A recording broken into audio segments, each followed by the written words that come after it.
Assalamualaikum warahmatullahi wabarakatuh. Nama saya Ida Nur Farida.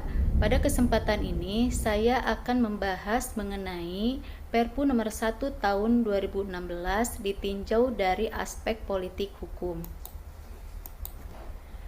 Perpu nomor 1 tahun 2016 merupakan perubahan kedua atas Undang-Undang nomor 23 tahun 2002 tentang perlindungan anak, di mana sebelumnya undang-undang tersebut telah diubah dengan Undang-Undang nomor 35 tahun 2014. Perpu nomor 1 tahun 2016 ditetapkan menjadi undang-undang oleh Undang-Undang nomor 17 tahun 2016. Perpu ini mengubah dua pasal, yaitu pasal 81 dan pasal 82, serta menambah dua pasal, yaitu pasal 81A dan pasal 82A. Kemudian Perpu ini juga mengatur mengenai sanksi pidana bagi pelaku kekerasan seksual terhadap anak. Ada 3 alasan mengapa pemerintah menerbitkan Perpu nomor 1 tahun 2016. Alasan yang pertama yaitu bahwa kekerasan seksual terhadap anak merupakan kejahatan yang luar biasa sehingga membutuhkan penanganan dengan cara-cara yang luar biasa pula. Alasan yang kedua adalah jumlah kasus kekerasan seksual terhadap anak semakin meningkat dari waktu ke waktu dan secara signifikan mengancam dan membahayakan jiwa anak serta merusak kehidupan pribadi dan tumbuh kembang anak. Alasan yang ketiga bahwa ancaman hukuman yang diatur dalam Undang-Undang nomor 35 tahun 2014 dinilai belum memberikan efek jera terhadap pelaku kekerasan seksual pada anak. Sehingga dengan adanya Perpu nomor 1 tahun 2016 diharapkan dapat memberikan efek jera kepada pelaku kejahatan serta dapat menekan kejahatan seksual terhadap anak. Lalu bagaimana perubahan ketentuan yang diatur di dalam Perpu nomor 1 tahun 2016? Ada 3 perubahan ketentuan, yaitu yang pertama, adanya pemberatan hukuman pidana berupa penambahan 1/3 dari hukuman pidana pokok yang dikenakan kepada pelaku kekerasan seksual yang dilakukan oleh orang tua, wali, orang-orang yang mempunyai hubungan keluarga, pengasuh anak, pendidik, tenaga kependidikan, aparat yang menangani perlindungan anak, atau dilakukan oleh lebih dari 1 orang secara bersama-sama, serta residivis. Pemberatan hukuman pidana berikutnya dapat berupa pidana mati, pidana seumur hidup, serta pidana penjara paling singkat 10 tahun dan paling lama 20 tahun apabila kejahatan tersebut menimbulkan korban lebih dari 1 orang, mengakibatkan luka berat, gangguan jiwa, penyakit menular, terganggu atau hilangnya fungsi reproduksi, dan atau korban meninggal dunia. Perubahan yang kedua yaitu adanya pidana tambahan berupa pengumuman identitas pelaku kekerasan seksual, tindakan kebiri kimia, dan pemasangan alat pendeteksi elektronik. Selanjutnya, perubahan ketentuan yang ketiga yaitu adanya kewajiban untuk memberikan rehabilitasi terhadap pelaku kekerasan seksual yang dikenakan hukuman atau tindakan kebiri kimia. Dengan adanya Perpu nomor 1 tahun 2016 tersebut, hal ini menimbulkan pro dan kontra di kalangan masyarakat, terutama dalam hal penerapan hukuman kebiri kimia. Pihak yang setuju terhadap penerapan hukuman kebiri kimia diantaranya disampaikan oleh KPAI dengan alasan bahwa hukuman kebiri kimia dinilai dapat memberikan efek jera terhadap pelaku.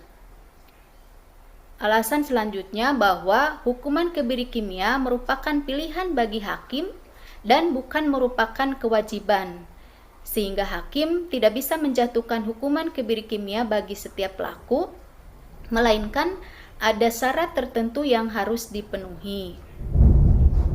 Alasan terakhir disampaikan bahwa hukuman kebiri kimia sudah diterapkan di berbagai negara seperti Ceko dan Jerman. Selanjutnya, pihak hak asasi manusia. Kemudian, bahwa hukuman kebiri kimia tidak sesuai dengan tujuan pemidanaan. Adanya efek samping dari hukuman kebiri kimia yaitu penuaan dini pada tubuh. Selanjutnya, bahwa efek hukuman kebiri kimia hanya bersifat sementara sehingga hasrat seksual pelaku kemungkinan akan kembali lagi ke keadaan semula. Kemudian juga biaya untuk melaksanakan hukuman kebiri kimia tidaklah murah dan hanya berlaku untuk 3 bulan sehingga harus diulangi lagi sampai jangka waktu hukuman kebiri kimia berakhir. Alasan terakhir disampaikan bahwa adanya upaya penghapusan hukuman kebiri kimia di negara lain. Lalu bagaimana tata cara pelaksanaan hukuman kebiri kimia? Mengenai tata cara pelaksanaan hukuman kebiri kimia, pemerintah telah menerbitkan PP nomor 70 tahun 2020 di mana di dalam pasal 6 disebutkan bahwa hukuman kebiri kimia dilakukan melalui 3 tahapan. Yang pertama tahapan penilaian klinis, yang kedua tahapan kesimpulan, kemudian yang ketiga tahapan pelaksanaan. Penilaian klinis dilakukan untuk menilai layak atau tidaknya pelaku dikenakan tindakan kebiri kimia. Penilaian klinis dilakukan oleh tim, kemudian apabila berdasarkan hasil penilaian klinis diperoleh kesimpulan bahwa pelaku layak untuk dikenakan tindakan kebiri kimia, maka dilanjutkan ke tahapan berikutnya yaitu tahapan pelaksanaan. Tahapan pelaksanaan tindakan kebiri kimia dilakukan segera setelah terpidana menjalani pidana pokok. Kemudian tindakan kebiri kimia dilaksanakan maksimal dalam jangka waktu 2 tahun. Selanjutnya, di dalam PP nomor 70 tahun 2020 diatur pula mengenai kewajiban rehabilitasi bagi pelaku kekerasan seksual terhadap anak yang dikenakan tindakan kebiri kimia. Tindakan rehabilitasi meliputi rehabilitasi psikiatrik, rehabilitasi sosial, dan rehabilitasi medik. Kemudian dilaksanakan paling lambat 3 bulan setelah pelaksanaan tindakan kebiri kimia. Lalu bagaimana penerapan hukuman kebiri kimia di Indonesia? Telah ada beberapa putusan pengadilan yang telah menjatuhkan hukuman kebiri kimia kepada pelaku kekerasan seksual terhadap anak. Di antaranya yang pertama, putusan Pengadilan Negeri Mojokerto yang menjatuhkan hukuman kebiri kimia kepada terdakwa yang bernama Muhammad Aris karena terbukti secara sah melakukan pemerkosaan terhadap 9 anak.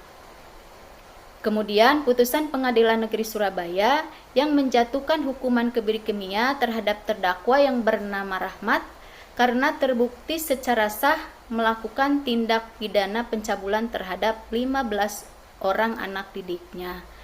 Selanjutnya, putusan Pengadilan Negeri Sukadana Lampung Timur yang menjatuhkan hukuman kebiri kimia kepada terdakwa yang bernama Dian Ansori karena terbukti pengadilan negeri tersebut